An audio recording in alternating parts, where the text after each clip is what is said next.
बिस्मिल्लाहिर्रहमानिर्रहीम, अस्सलाम वालेकुम नादरीन। आप YouTube चैनल देख रहे हैं। मैं इमरान खान हूं। मैंने आपको कई दफ़ा ये बात बताई थी कि इमरान खान साहब को जेल में ये नहीं बताया जाता कि ड्रोन हमले कैसे हो रहे हैं और उनका नुकसान क्या हो रहा है। लगातार 2 महीनों से उनको ये इन्फॉर्मेशन नहीं दी जा रही थी। अब इमरान खान साहब को जब इन्फॉर्मेशन दी गई है तो उन्होंने इसके ऊपर बड़ा सीधा सीधा रद्द-ए-अमल जारी किया है। वो रद्द-ए-अमल मैं आपको बताता हूँ, लेकिन मादनियात के बिल के हवाले से भी मैंने आपसे अर्ज किया था कि इमरान खान साहब को लाइल्म रखने की कोशिश की गई थी। और इमरान खान साहब का बयान है, ज़रा ये बयान आप गौर से सुन लें, फिर मैं आपको कुछ चीज़ें और बताता हूं जो इमरान खान साहब ने आज जेल में कही हैं। क्योंकि आज इमरान खान साहब के केस की समाअत हुई, कुछ सहाफ़ी भी वहां पे गए, कुछ वकला भी वहां पे गए, इमरान खान साहब की पार्टी के लोग भी वहां पे गए। अली अमीन गंडापुर की और दीगर वकला की मुलाकातें भी हुई। अली अमीन गंडापुर को इमरान खान साहब अलग में भी मिले। इमरान खान साहब ने आज बहुत सारे इबाहम और बहुत सारी कन्फ्यूजन खत्म कर दी हैं। कैदी नंबर 804 कहां पे खड़ा है और किस शिद्दत के साथ खड़ा है, ये मैं आपको इस वीलॉग में बताता हूं। लेकिन सबसे पहले इमरान खान साहब का स्टेटमेंट होगा। मुझे आज खैबर पख्तूनख्वा के इलाकों में किए गए ड्रोन अटैक्स के हवाले से तफसीलात पता चली। ये अली अमीन गंडापुर साहब मिले थे पहले, इन्होंने भी नहीं बताया था। बाकी पार्टी के लोग मिलते रहे, उन्होंने भी नहीं बताया। जो कंप्रोमाइज लोग मिलते रहे, बैरिस्टर गौहर बार बार मिले, उन्होंने भी नहीं बताया। इमरान खान साहब की बहनों को मिलने ही नहीं दिया गया। और अब इमरान खान साहब को तफसीलात पता चली। वो कह रहे हैं कि मैं ड्रोन हमलों में मासूम पाकिस्तानी शहरियों की शहादत पर नहायत रंजीदा हूं और उसकी शदीद मजम्मत करता हूं। मैं खैबर पख्तूनख्वा हुकूमत को हदायत करता हूं कि वफाकी हुकूमत को एहतजाज रिकॉर्ड करवाएं और इन ड्रोन हमलों को फौरी तौर पर रुकवाएं। ड्रोन हमलों में मासूम शहरियों की हलाकत से दहशतगर्दी कम नहीं होती बल्कि मजीद बढ़ती है। हमारी कई सालों की जिद्दोजहद के बाद पाकिस्तान में अमरीकी ड्रोन हमले रुके थे। अगर आप दहशतगर्दी के खिलाफ हैं तो अपने ही लोगों के घरों पर बम मत गिराएं। माशाल्लाह general Asim Munir field marshal बन गए। वैसे बेहतर था कि वो फील्ड मार्शल की जगह खुद को बादशाह का टाइटल देते। अब इसका मतलब यह है कि उन्होंने फील्ड मार्शल का टाइटल भी खुद को, इमरान खान साहब के बकौल जनरल आसिम मुनीर ने अपने आप को फील्ड मार्शल का टाइटल खुद ही दिया। और वैसे ये बात सच भी है। क्या पिद्दी और क्या पिद्दी का शोरबा। ये हुकूमत बनाएगी आसिम मुनीर साहब को फील्ड मार्शल। आसिम मुनीर साहब इनको जो कहेंगे ये वही करेंगे। वो नहीं कहेंगे कि आसिम मुनीर साहब को ये बुलाना शुरू कर दें, वो बुलाना शुरू कर देंगे। ये हुकूमत उन्हीं के मरहूने मिन्नत है, उन्हीं के कंट्रोल में है। एक्चुअली इस मुल्क के अंदर जिसकी हकमियत है वो तो मिलिट्री एस्टेब्लिशमेंट है। ये बेचारे सियासतदान क्या बेचते हैं, इनके पल्ले कख भी नहीं है। ये सारे के सारे काने हैं। इनको लाकर बिठाया गया है जाली सीटों के ऊपर, जाली फार्म 47 के ऊपर। तो इमरान खान ने कहा कि वो फील्ड मार्शल की जगह खुद को बादशाह का टाइटल देते, क्योंकि इस वक्त मुल्क में जंगल का कानून राइज है और जंगल के कानून में तो बादशाह होता है। मेरे साथ जो डील की अफवाहें फैलाई जा रही हैं, कोई डील नहीं हुई, ना ही डील के हवाले से बातचीत जारी है। ये सब झूठ है। हमारी फोर्सेस खसूसन एयरफोर्स ने जिस तरह मोदी के अज़ाइम को नाकाम बनाया, उसके बाद मुझे खदशा है कि अब मजीद हमाकत करेगा, जिसके लिए हमें बतौर कौम तैयार रहना है। मैं खुद एस्टेब्लिशमेंट को दावत दे रहा हूं कि अगर पाकिस्तान के मफाद में बात करना चाहते हैं, पाकिस्तान की फिक्र है, तो आकर बात करें। इस वक्त मुल्क को बैरूनी खतरात, बढ़ती हुई दहशतगर्दी और मईशत की बहाली के लिए इकट्ठा होना पड़ेगा। मैं ना पहले अपने लिए कुछ मांग रहा था, ना अब मांगूंगा। पाकिस्तान में इस वक्त ऐसा माहौल बना दिया गया है कि कानून सिर्फ कमजोरों के लिए है, ताकतवर के लिए नहीं है। यही निजाम की सबसे बड़ी खराबी है। जमहूरियत 2 बुनियादी चीजों पर कायम होती है। नंबर 1 कानून की बालादस्ती, नंबर 2 इखलाकी इक़्तिदार। आज जमहूरियत के इन दोनों सतूनों को जमीन बोस कर दिया गया है। जो हालात चल रहे हैं वो इस बात के गमास हैं कि जमहूरियत की रूह को कुचला जा रहा है। जब आप लोगों को यह पैगाम देंगे कि जितना बड़ा चोर होगा इतना बड़ा ओहदा मिलेगा, तो इंसाफ का जनाजा निकल जाता है। आसफ जरदारी की बहन के खिलाफ 5 अपार्टमेंट्स का केस नैब के पास है, जो मुलाजमीन के नाम पर है। वो खुद मुल्क से बाहर है और कोई पूछने वाला नहीं है। शहबाज शरीफ पर 22 अरब रुपए मनी लॉन्ड्रिंग का केस था, इसके बावजूद उसे वजीर आजम बना दिया गया। पिछले 3 सालों में पाकिस्तान की इखलाकी इक़्तिदार और आईनी ढांचे को बिल्कुल तबाह करके रख दिया गया है। तोशाखाना 2 केस में मजायका केस ट्रायल दोबारा शुरू किया गया है। बाकी जेल की तरह जेल कोर्ट भी एक कर्नल की मर्जी से चलाई जाती है। मेरी बहनों और वकला तब को कोर्ट में आने से रोका जा रहा है। मेरे रुफका तब को मुझसे नहीं मिलने दिया जाता। मेरे बच्चों से कहीं माँ मेरी बात नहीं करवाई जाती। मेरी किताबें तक नहीं पहुंचने दी जाती और ना ही मेरे जाती मुआलिज तक मुझे रसाई दी जाती है। ये सब अदालती अहकामात और कवानीन की मुसलसल तौहीन है। अब आए नाजरीन उस बात की तरफ जो मैंने आपसे कही थी। एक तो देखे अली अमीन गंडापुर को इमरान खान साहब ने क्या कहा। शदीद बरहम हुए अली अमीन गंडापुर पर इमरान खान। ये जुबैर अली खान साहब की स्टोरी, और जो लोग इमरान खान साहब के साथ, दीगर अली अमीन के साथ इमरान खान को जाकर मिले हैं, वो भी क्लेम कुछ इसी तरह का ऑफ द रिकॉर्ड कर रहे हैं। सामने अली अमीन गंडापुर के बोलना तो मुश्किल है उनके लिए, लेकिन वो ऑफ द रिकॉर्ड बता रहे हैं जनाब चंगी क्लास हुई अली अमीन गंडापुर की, इमरान खान साहब ने की है। और अगर खैबर पख्तूनख्वा की आवाम को हम महफूज नहीं बना सकते तो इस हुकूमत का क्या फायदा? अस्तीफा दे दो। अगर हमारे लोगों पर ड्रोन हमले किए जा रहे हैं तो असेंबली ही तहलील कर दें। इमरान खान का वज़ीरिस्तान ड्रोन हमले पर शदीद बरहमी का इजहार, ये जनाब इमरान खान साहब ने कहा। उसके अलावा इमरान खान साहब ने जो बातें रिपोर्ट हुई हैं डिफरेंट सोर्सेज से मैं आपको बताता हूं, उन्होंने कहा तुम हर महीने आ जाते हो। अली अमीन गंडापुर को कहा कि जनाब मुज़ाकरात हो रहे हैं, मुज़ाकरात करने चाहिए, मुज़ाकरात चल रहे हैं। तो कोई मुज़ाकरात नहीं हो रहे, हुकूमत से बिल्कुल किसी किस्म के मुज़ाकरात नहीं होंगे। जो बात होगी एस्टेब्लिशमेंट के साथ होगी, और एस्टेब्लिशमेंट जो है वो अगर बात करना चाहती है तो आए मेरे साथ बात करें। अब ये इमरान खान साहब क्यों कह रहे हैं? देखें लुब्बे लुबाब तो यही है ना, यहाँ बहुत सारे लोग अपनी अपनी दुकान खोलकर बैठ जाएंगे कि जी सियासतदानों को आपस में बात करनी चाहिए, सियासतदान खुद अपनी स्पेस एस्टेब्लिशमेंट को दे देते हैं। हम अपने आप को धोखे में क्यों रख रहे हैं भाई? सबको पता है सारा इख्तियार और सारा इख्तियार जनरल आसिम मुनीर साहब के पास है। सब कुछ जो है वो मिलिट्री एस्टेब्लिशमेंट के पास है, हर चीज को वो कंट्रोल कर रहे हैं, स्याह और सफेद के वो मालिक हैं। तो उन्हीं से बात होगी ना भाई, जिनके पास असली फॉर्म 45 है जो लेकर चले गए मैंडेट, उन्हीं से बात होगी ना कि वापस दे दें, या ये जाली बनाई हुई हुकूमत के साथ बैठ के सिर्फ लूडो खेलते रहे। इनके साथ तो बात करने का फायदा कोई नहीं है। ये अपनी मर्जी से वॉशरूम नहीं जा सकते, अपनी मर्जी से स्टेटमेंट नहीं दे सकते। बातें इनकी बहुत बड़ी बड़ी है, लेकिन पल्ले इनके कख भी नहीं है। इनकी सियासी औकात जीरो है, फैसला साजी के अंदर इनका किरदार जीरो है। तो इनके साथ मुज़ाकरात करके इमरान खान ने क्या करना है? देखिए एस्टेब्लिशमेंट ऑफ द रिकॉर्ड ये पैगाम भिजवाती रहती है, और वो हम लोगों को, सहाफियों को भी ये कहते रहते हैं। इवन जो अली अमीन गंडापुर है उनको भी ये कहते हैं ये, और बहुत सारे दोस्तों को ये बता रहे हैं कि जनाब अब सियासतदानों को आपस में बात करनी चाहिए, हम पीछे बैठे हुए हैं ना, हम मामला हल करवाते हैं, सियासतदानों से बात करें, हुकूमत के साथ बात करें। इमरान खान साहब की पार्टी या पोजीशन, तो वो सामने आने से डरते हैं, सामने आना नहीं चाहते। इमरान खान ये कहते हैं कि भाई सारा कुछ जो तुम कर रहे हो तो सामने भी आ जाओ, कपड़े उतार के आ जाओ, पता चल जाए कौन क्या कर रहा है। इमरान खान ये चाहते हैं कि एस्टेब्लिशमेंट खुद बातचीत करे, ताकि कोई अगर रह भी गया ओला तो वो भी खत्म हो जाए। लेकिन एस्टेब्लिशमेंट की ये बुजदिली है जो हमेशा से है कि वो खुलकर सामने नहीं आते। खुलकर आना हो तो फिर मार्शल लॉ ही लगा देना, तो वो खुलकर सामने नहीं आते। और इस वक्त सूरत हाल ये है कि खान साहब कह रहे हैं कि अब ताकत तो है ही नहीं आपके पास, इख्तियार है ही नहीं इनके पास, ये सारे जाली आकर बैठे हुए, मैं इनके साथ क्यों बात करूं? मैं तो बात करूंगा उनके साथ जिन्होंने ये सारा इख्तियार छीना है, जिनके पास ताकत है, जिनके पास फैसला करने की कुव्वत है। अगर मुल्क को बचाना है तो आ जाओ, मुझे कोई डील नहीं चाहिए। वो ये साफ कहता है कि मैं सारी जिंदगी जेल में गुजारूंगा। ये फवाद चौधरी का स्टेटमेंट आप देख रहे हैं ना, यहाँ एक फवाद चौधरी का स्टेटमेंट है, ये इमरान खान साहब से मिलकर आए। इन्होंने कहा जी आज कई हफ्तों की तातुल के बाद इमरान खान साहब से अडयाला जेल में मुलाकात हुई। रवायती ट्राउजर और टी शर्ट में पसीने से शराबोर इमरान खान गैर मुतजलजल अपने मौकिफ से 1 इंच पीछे नहीं हटे। 2 साल की कैद जो बड़े बड़े लोगों को तोड़ देती है, इस मर्दे जरी का कुछ नहीं बिगाड़ सकी। मैंने बहरहाल उनसे रिक्वेस्ट की कि टेम्परेचर पीछे लाना है मुल्क के मफाद में, और अपोजिशन अलायंस बनाकर मुज़ाकरात किए जाए, और एस्टेब्लिशमेंट और सियासी जमातों से सबसे मिलकर बात की जाए। मुस्तकबिल के फ्रेमवर्क की तरफ हमें बढ़ना चाहिए। ये वाइड सूरत है। तो इमरान खान ने बात सुनी और ये कहा कि अगली मुलाकात में बात करेंगे। मैं जानता हूं इमरान खान तो क्या होगा, ठीक है इस पर बात करेंगे, बाद में देखते हैं। तो इमरान खान आज भी वहीं खड़ा है। इस पे रजी ताहिर साहब ने एक स्टेटमेंट जो है वो कोट करके इमरान खान साहब का रिपोर्ट किया, और गालिबन ये कोट रिपोर्टर्स में से किसी ने सुनकर उनको बताया या वहां लीडर्स में से, ये जज के रूबरू इमरान खान साहब ने गुफ्तगू की। उन्होंने कहा अगर फील्ड मार्शल ने कसम खाई है तो मैंने भी कसम खाई है कि किसी सूरत यजीद के आगे नहीं झुकना। ये जनाब इमरान खान साहब का स्टेटमेंट है। इमरान खान साहब ने अली अमीन गंडापुर की भी क्लास ले ली, इमरान खान साहब ने बैरिस्टर गौर साहब की भी क्लास ले ली, और बैरिस्टर गौर साहब को तो उन्होंने कहा जी कि आप मुबारकबाद दें, और ये किस चक्कर में आप चल रहे हैं जनाब, हमारी पार्टी पॉलिसी, हमारी पार्टी लाइन एक अलग है।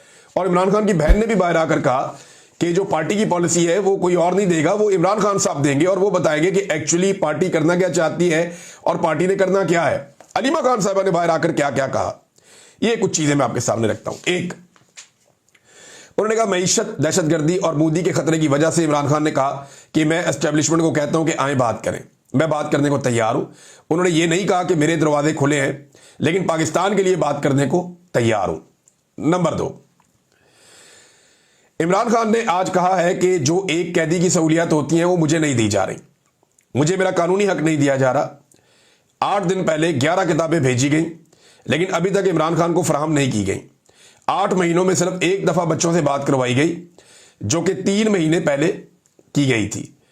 अच्छा जी, और उन्होंने बताया कि इमरान खान ने कहा है कि मैंने कहा था कि मोदी जख्मी जानवर है, ये पाकिस्तान पर हमला करेगा, ये दहशतगर्दी हो रही है, इसमें इंडिया मुलव्वस है, मतलब मोदी एक्टिव हो चुका है, कौम ने मुत्तहिद रहना है और अलर्ट रहना है, मोदी हमला करेगा। ये इमरान खान की बात अलीमा खान ने बताई। फिर बताया कि आइंदा जो भी कहेगा कि मुज़ाकरात हो रहे हैं, एक तो आपने इन खबरों पर एतमाद नहीं करना, और अगर पार्टी के अंदर से कोई कहे कि मुज़ाकरात हो रहे हैं तो आपने समझना है कि वो अफवाहें फैला रहा है और इसका पार्टी से कोई ताल्लुक नहीं है। वैसे लास्ट टाइम ये अली अमीन गंडापुर ने कहा था कि इमरान खान साहब ने मुज़ाकरात के लिए ग्रीन सिग्नल दे दिया या मुज़ाकरात की इजाज़त दे दी है। आज अली अमीन गंडापुर साहब बाहर आए तो बदले बदले थे। नॉर्मली वो मीडिया से ऐसे बातचीत भी नहीं करते, लेकिन आज आकर उन्हें अनाउंस करना पड़ा। उन्होंने कहा जी इमरान खान साहब ने मुझे कह दिया कि तहरीक चलानी है, अब मैं दोनों कंधे फराम करूंगा, मैं तहरीक चलाऊंगा, मैं ये करूंगा।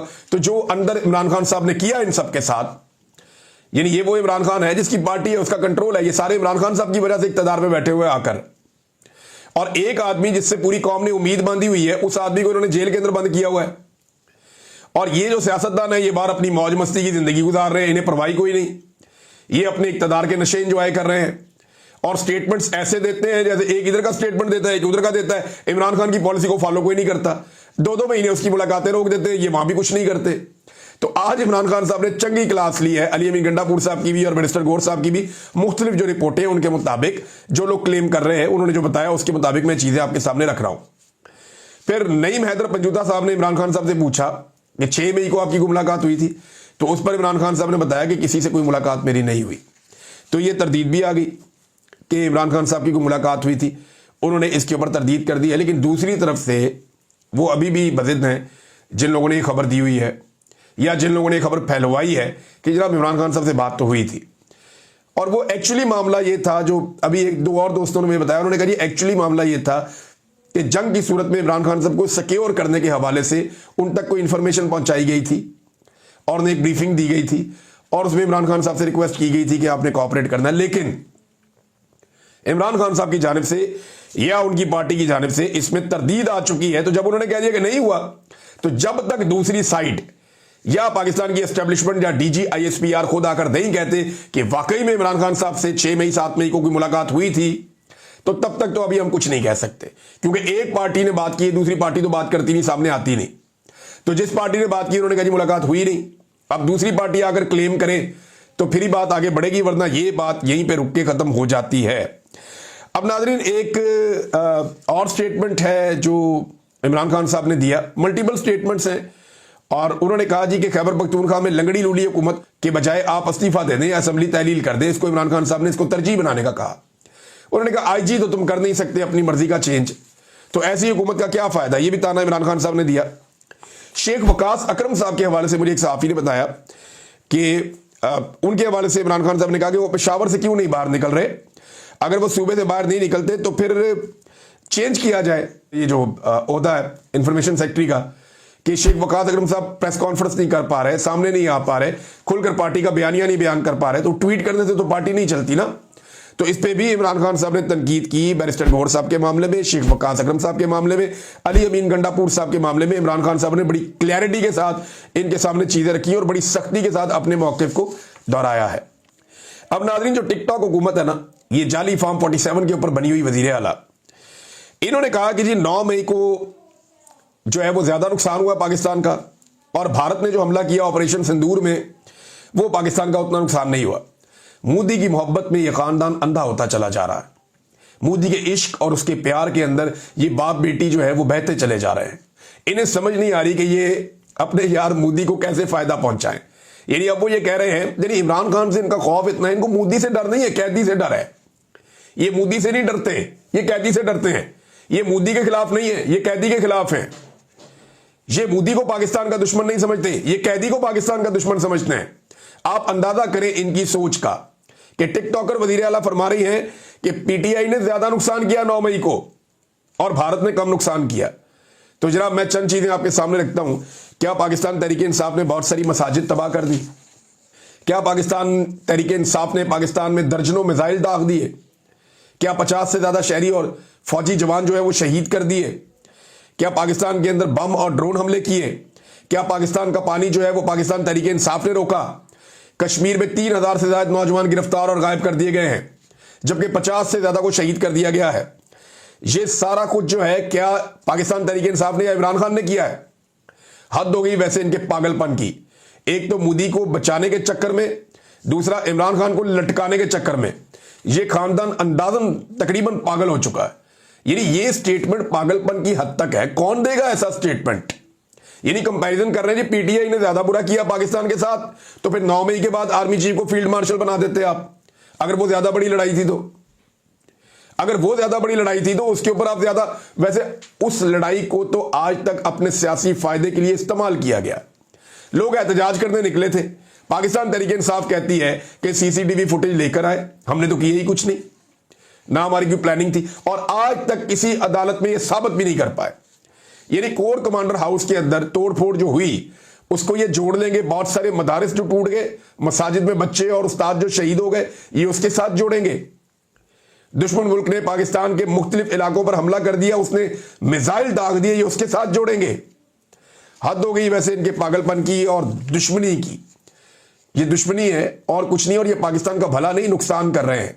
उल्टा पाकिस्तान की एस्टेब्लिशमेंट का बेड़ा गर्क हो रहा है इनके इस तरह के बयानात की वजह से। दो चीजें बहुत नुकसान पहुंचा रही हैं इस वक्त मिलिट्री एस्टेब्लिशमेंट को। नंबर 2, ये जितनी तशहीरी मुहिम चलाई जा रही है ना, मुझे बेशुमार लोगों ने यह बात बताई है कि इस तशहीरी मुहिम का उल्टा इंपैक्ट हो रहा है, लोग मजीद दूर चले जा रहे हैं।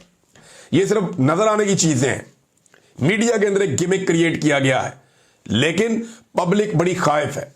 वो ये समझते हैं कि पाकिस्तान के सारे मसाइल के लिए जिम्मेदार पाकिस्तान की मिलिट्री एस्टेब्लिशमेंट है, जिन्होंने सबसे मकबूल लीडर को जेल में रखा हुआ है और पाकिस्तान के अवाम का मैंडेट भी चोरी किया है। जुल्म, जबर और फस्तायत के लिए वो जिम्मेदार है, जबकि एक जाली मैंडेट को लाकर हुकूमत को बैठा दिया गया है। जो शक्लें मुस्तरद की गई थी अवाम की जानिब से, उन्हें लाकर बैठा दिया गया। और ऊपर से शहबाज शरीफ साहब क्या कह रहे हैं, एक तो ये पागलपन है जो मैंने आपको बताया, भतीजी है, चचा उससे भी आगे। वो ये कह रहे हैं जी 71 की जंग का हमने बदला ले लिया भारत से। और खुदा का नाम ले मियां साहब, खुदा का नाम ले, कौन सी चीज कहां पे आपने जोड़ दी है? वो भाई 71 की जंग में 90,000 पाकिस्तानियों ने हथियार फेंके थे, फौजियों ने। वो दुनिया की तारीख का सबसे बड़ा सरेंडर था। आज भी इंडिया के पास उसकी तस्वीरें और वीडियो मौजूद हैं। वो पूरी दुनिया में हमें शर्मिंदा करता है। 90,000 फौजी जो है उनके कैदी बना लिए गए थे। पाकिस्तान आधा टूट गया था, 2 टुकड़े हो गए थे पाकिस्तान के। आज तक कमर सीधी नहीं हो रही उस साने से। उसको आप जोड़ रहे हैं ये 4-6 तैयारे गिरने से। हद हो गई शहबाज शरीफ साहब। तैयारे यार, तैयारों का कोई नेमुल बदल है मशरकी पाकिस्तान? फॉर गॉड सेक, 90,000 कैदियों का नेमुल बदल है कि आपने उनके तैयारे गिरा दिए, बस ये 71 का बदला ले लिया। झूठ बोलने में, फ्रॉड करने में, बेईमानी करने में, चीजों को एग्जैजरेट करने में इस खानदान का कोई सानी नहीं है। इनका रिकॉर्ड कोई नहीं तोड़ सकता। अंदाजा करें, अब कह रहे हैं जी 71 की जंग का हमने बदला ले लिया है। कौन सा बदला लिया भाई? आपने कश्मीर आजाद करवा लिया, आपने भारत को 2 टुकड़े कर दिया। क्या आपने, भारत ने क्या आलमी सतह पे अपनी जंग तस्लीम कर ली, शिकस्त? भाई उन्होंने सीज फायर का कहा, आपने फौरन कर दिया सीज फायर। आपको क्या जरूरत थी सीज फायर करने की जब आप कश्मीर आजाद करवा सकते थे बकौल आपके? या आपको क्या जरूरत थी सीज फायर करने की जब आप 20 तैयारे और गिरा सकते थे? आपको गिराने चाहिए थे। आप कह रहे हैं जी हमने तहम्मुल का मुजाहरा किया। तो जंग के अंदर तहम्मुल का मुजाहरा नहीं होता। जंग जब चल रही हो ना, जब लड़ाई चल रही हो तो फिर लड़ाई लड़ी जाती है। बहरहाल शहबाज शरीफ साहब की बोंगी है, एक और इन्होंने हमारी बोंगी के 71 की शिकस्त का बदला ले लिया 71 में, और ये चंद घंटे की लड़ाई में जमीन आसमान का फर्क है। जमीन आसमान का फर्क है, बहुत बड़ा फर्क है। वहां आपके 90,000 कैदी हैं भाई, वहां आपका आधा मुल्क टूट गया भाई। आज तक आप वो जख्म चाट रहे हैं भाई, आज तक उस चीज की तकलीफ होती है भाई। पूरी दुनिया में जहां जाते हैं ये तस्वीरें दिखाई जाती हैं, वीडियो दिखाई जाती हैं। आपके पास क्या है? आपने उनके 4-6 तैयारे गिराए हैं। एयरफोर्स को अल्लाह ताला ने बड़ी कामयाबी दी है, बड़ी जबरदस्त चीज हुई है, उसको हम मानते हैं। लेकिन इस कामयाबी को आप इतना बड़ा ना करें कि इसके अंदर हवा भर भर के ये बैलून ही आप फाड़ दें। फैसल वाडा साहब का मुतालबा चेक करें आप जरा। आप ये शाह से ज्यादा शाह के वफादार लोग हैं और इनकी हरकतें चेक करें। पाकिस्तान में लोगों के पास खाने के लिए नहीं है, हालात पाकिस्तानियों के पतले हैं। तो इनकी जनाब डिमांड आई है कि फौरी तौर पे बजट में फौज के मजीद इजाफा किया जाए। हालांकि थोड़ा अर्सा पहले 18% का एक इजाफा किया गया था जब जंग के हालात बनने जा रहे थे। फौज की तमाम फोर्सेज की तनख्वाहें डबल और दिफाई बजट बढ़ाना पड़ेगा, ये फैसल वाडा कह रहे हैं। और किस जंगी जुनून में भाई कौम को लेकर जा रहे हो? क्या ये कौम इतना बोझ उठा सकती है? कहां से लेकर आएंगे इतने पैसे? हमारे पास एटम बम है, हमारे पास मिसाइल्स हैं, हमारे पास फौज मौजूद है। अब और क्या हमने करना है? और फौज ने अच्छी लड़ाई लड़के दिखाई है बकौल उठ के और बकौल आप लोगों के सबके। तो ये शाह से ज्यादा शाह के वफादार जो है ना, अपने छोटे से फायदे के लिए, अपनी एक बोटी के लिए कौम का बकरा और ऊंट सेवा करने के चक्कर में रहते हैं हमेशा। भाई गरीब कौम है, पहले ही सारे तरक्याती मंसूबे रुक गए हैं। आईएमएफ अपने गले के ऊपर जो है वो छुरी रखी हुई है, किसी वक्त भी आपको सेवा कर देंगे। हर चीज आप गैरों से पूछकर कर रहे हैं, बजट आप अपना बना नहीं सकते।